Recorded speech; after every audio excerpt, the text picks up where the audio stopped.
네, 안녕하세요. 예, 이게 이름이 왜 아프리카 돼지열병입니까? 시작이 아프리카였나요?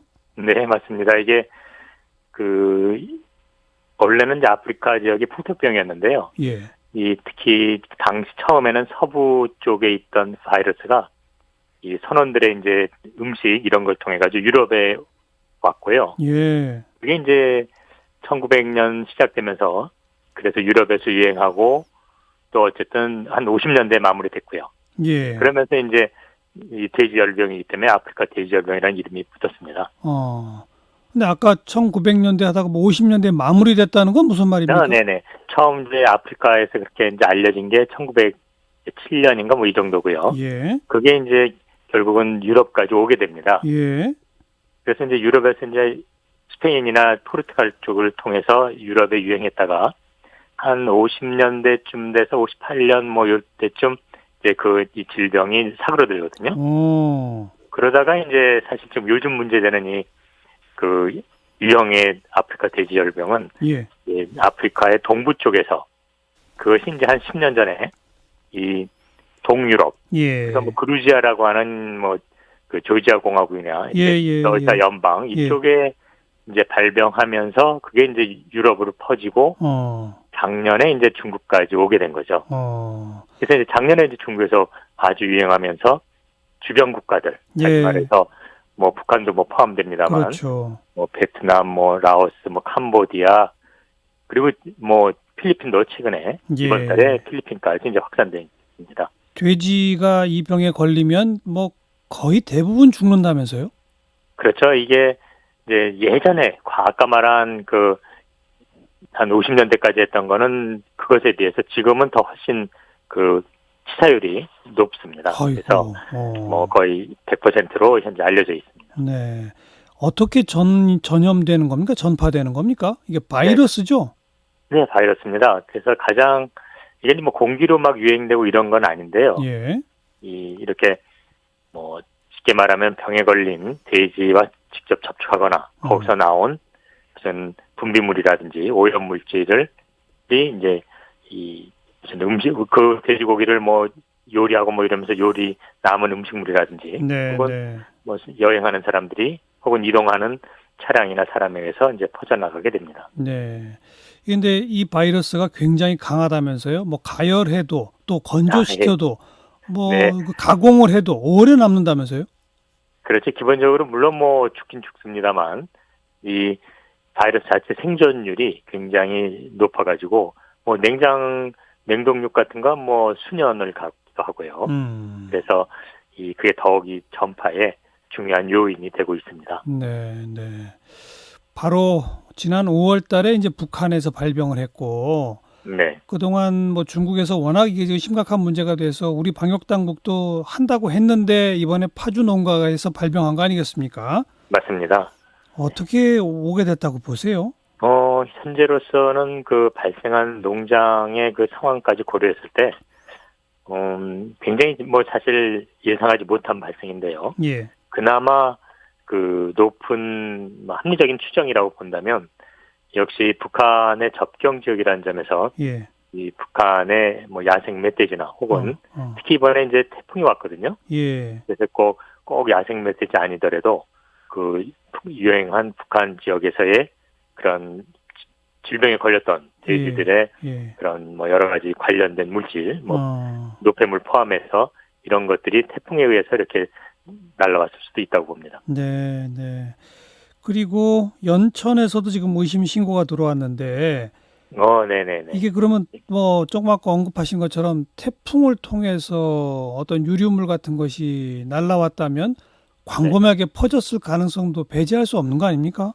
그렇습니다. 그래서 이게 이 질병의 잠복 기간이 보통 뭐 한 일주일에서 뭐 길어야 열흘 이내입니다만 예, 이번에 발병했다는 얘기는 향후 일주일에서 열흘간의 발생을 매우 주의 있게 바라봐야 됩니다. 그래서 예, 이것이 단순히 무슨 뭐 여행객이나 혹은 뭐 차량에 의한 것이라면 음, 사실 이 발생 유형이 이제 특징적이 나타나게 됩니다만 예, 지금처럼 연천 지역이라고 이런 거 보면 아마 북한 쪽이 원인이라는 이 추정이 어, 좀 더 그 지지를 받게 되겠죠. 예.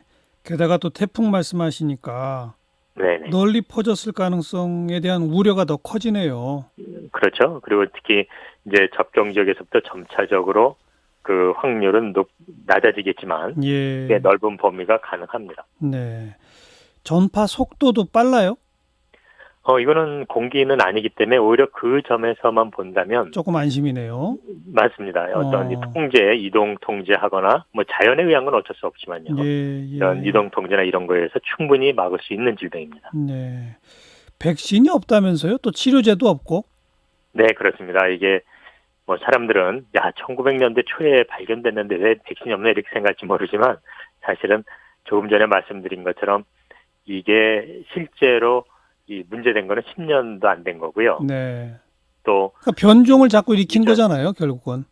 그렇죠. 그리고 네. 이 기본적인 유전자형이 굉장히 다양합니다. 20가지가 넘어요. 하하.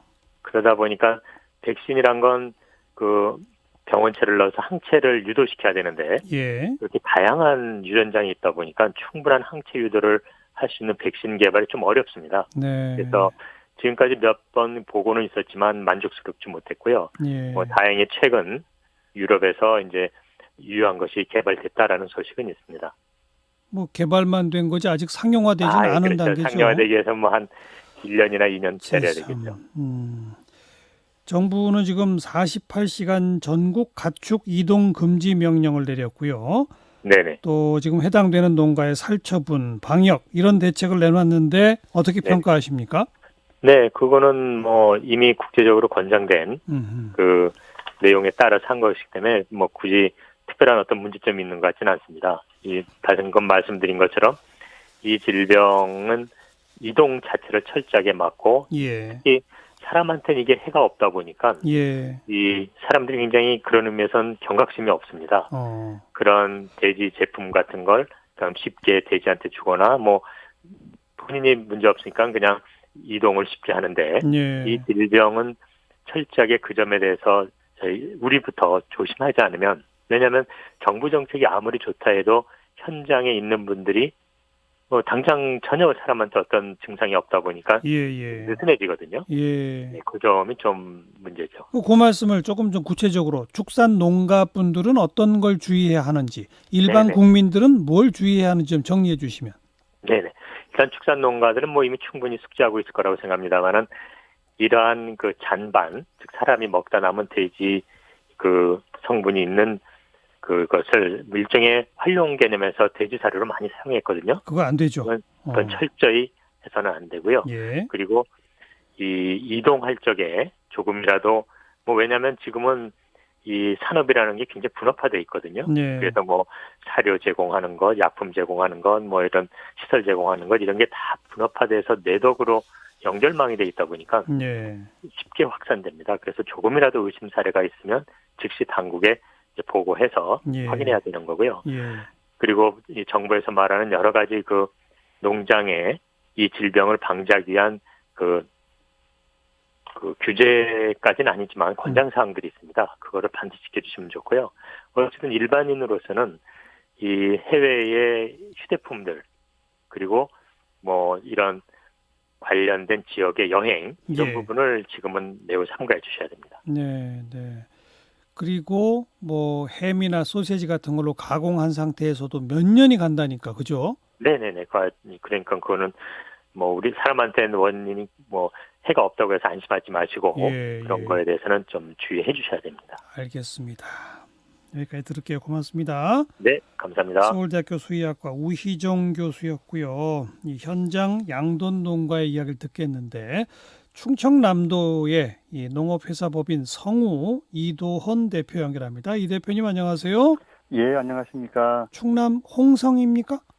예, 충남 홍성에서 돼지 키우고 있습니다. 우리나라에 그 지역이 제일 많다면서요? 예, 그 홍성이 단위 지역으로는 돼지가 제일 많은 지역입니다. 아니 그 홍성이 그렇고 또 충남이 또 그렇다면서요? 예, 그렇습니다. 지금 어떠세요? 이 파주에서 이거 발생했다는 소식 어제 저녁에 나오고 나서 어떻게 하루를 지내셨습니까? 올 것이 왔구나 하는 분위기가 강합니다. 어, 근데 단지 이제 정부에서도 최선을 다하고 있기 때문에 좀 뭐 내년이나 후내년 정도로 시간을 벌 수 없을 거라 생각을 했는데 예. 그 예상 시기가 생각보다 빨라져서 굉장히 좀 당혹스러워하고 있습니다. 올 것이 왔다는 얘기, 생각보다 네. 빨라졌다는 얘기는 완전히 막지는 못할 거라고 보셨던 겁니까? 예, 그렇습니다. 아, 왜냐하면은 그 베트남이나 중국 같은 경우가 우리나라하고 인적 물적 교류가 굉장히 많고요. 맞아요. 예, 최근에는 이제 이들 나라 말고도 뭐 캄보디아나 미얀마, 최근에는 필리핀까지 터진 상태거든요. 예. 그렇다고 한다면은 정부에서 암만 최선을 다하더라도 그냥 나라 하나에 어떤 들어오는 걸 막을 수 있을지 몰라도 예. 이게 나라가 많아지고 하다 보면은 그 많은 인적 물적 교류를 예. 다 통제할 수는 없다고 봤었습니다. 예. 조금 아까 그 서울대 수의학과 우희종 교수께서는 이게 파주 연천 접경 지역이라는 점에서 북한으로부터 왔을 것 같다. 네. 게다가 태풍이 얼마 전에 있었기 때문에 그것도 영향이 있었던 것 같다. 이런 분석은 어떻게 생각하세요? 예, 그것도 굉장히 일리 있는 하나의 가능성이라고 보고 있고요. 그런데 그 말씀하신 내용을 저는 한마디로 어떤 바이러스라는 게 들어오는 경로가 굉장히 다양한데 예. 그걸 인간의 힘으로 막을 수 있다는 것 자체가 예. 좀 무리한 가정이 아닐까 생각을 하고 있었습니다. 이미 그 중국에서 이게 뭐 대확산되고 이럴 때 사실 이도원 대표 저희랑 한번 인터뷰하신 적도 있는데 네. 그 이후 정부 차원에서 뭐 국경 검역, 축산물 밀반입 관리 엄격하게 하겠다 등등 여러 대책들을 정부가 했었잖아요. 예. 정부 대책을 그동안 이루어진 정부 대책을 평가해 주신다면? 현장인 농가의 관점에서 볼 때 그 어떤 정부의 대응책이 이제 두 가지로 나뉘어진다고 봅니다. 하나는 뭐냐면은 외국에서부터 유입되는 거를 막는 정책이 하나가 있다고 그렇죠. 보고 있고요. 예. 두 번째는 이제 이게 결국 사람이 힘으로 막을 수 없다고 한다면은 이렇게 발생이 되었을 때 어떻게 확산을 막을 것인가 예. 하는 걸로 이제 나눠볼 수 있다고 생각을 하는데요. 예. 근데 정부의 정책이 첫 번째 유입을 막는 데 있어서는 굉장히 노력을 많이 했지만 발생했을 경우에 대비한 확산 대응책에 있어서는 정책이 좀 미비했다고 좀 보고 있고요. 그래요? 그다음에 잔반 농가 같은 경우도 정부에서 부분적으로는 잔반 돼지를 금지했지만 예. 아직 상당 부분 잔반 농가들이 존재를 하고 있습니다. 아직도 있어요? 예, 있습니다. 이제 그런 면에서 좀 저희 현장보다는 어떤 정부의 절감이 예. 저희보다 좀 덜 하지 않았나 이렇게 생각을 하고 있습니다. 현장보다 정부의 절박함이 덜했다. 예. 조금 아까 말씀하신 확산 대응책 차원에서 미비하다. 근데 지금 당장 확산 대응책이 필요한 시점이잖아요. 예, 그렇습니다. 근데 파주, 이제 네. 그 확산이라고 하는 게 당연히 저희 농가들도 이제 그 질병 유입을 방지하기 위해 최선을 다하겠지만 예. 불가피하게 여러 농장을 다닐 수밖에 없는 경로들이 존재를 합니다. 어떤 거죠? 예를 들면? 예를 들자면은 이제 가축 수송 차량이라든지 분뇨 수송 차량이 있습니다. 그렇죠. 예, 그러면은 이제 예를 들자면 A 농장에서 뭐 발병이 난 돼지가 예. 수송 차량을 통해서 이제 도축장을 갔다고 하면은 그렇죠. 그 도축장에 오염이 될 수 있지 않겠습니까? 예. 그러면 이 도축장에는 전국에 수십 개 농장이 들어갈 겁니다. 맞아요. 예. 이제 그런 시설들이 이제 사료라든지 분뇨, 그다음에 이제 가축 수송 같은 경우가 있는데 네. 이제 이게 이제 전국에 이제 수백 개의 시설이 산재되어 있을 거 아닙니까, 그죠? 맞아요. 예, 근데 거기에 대한 어떤 차단 방역이나 소독 시설들을 네. 지난 1년 동안 지속적으로 좀 강화시켜서 예. 이제 확산을 막는 역할들을 했어야 된다고 보고 있는데 이런 부분들에 대한 어떤 장기적인 관점에서의 투자나 준비가 미비하지 않았나 이런 생각을 하고 있습니다. 당장 사료를 배달하러 다니는 트럭들도 위험할 수 있는 거 아니겠습니까? 그렇습니다. 예. 그래서 지금 현재는 파주에서 발생하고 나니까 뭐 전국의 이 모든 가축 농가들 이동 금지 조치 등등 정부가 또 긴급 대책을 내놨잖아요. 예. 정부의 그 긴급 대책은 어떻게 보십니까? 예, 아마 한 정책이 이제 스탠드 스틸이라든지 그다음에 이제 그 발병한 원인을 찾는 거라고 생각을 하고 있는데 저희 농가로서는 출하를 못 하기 때문에 좀 불편함은 있지만 굉장히 이거 타당한 조치라고 생각을 하고 있고 저희 농가가 적극적으로 협조를 해야 된다고 생각을 하고 있습니다. 막을 수 있을까요? 경기도 파주에서 딱 봉쇄할 수 있을까요? 예를 들어서 이제 지금 파주 농장이 그러했다는 말씀을 드리는 건 아니고요. 네. 근데 이제 이미 예를 들자면은 이제 그 수도권에서 있었던 바이러스가 생긴 거지 않겠습니까? 예, 예. 그러면은 이제 그 예를 들자면은 이제 경기도에 있는 도축장에 그 어떤 바이러스가 노출되어 있는 돼지가 들어갔다라고 본다면은 예, 예. 이 순간에 이제 충청도나 강원도, 예. 경기도 전역에 있는 수송 경로에서 오염이 확산될 수 있는 예.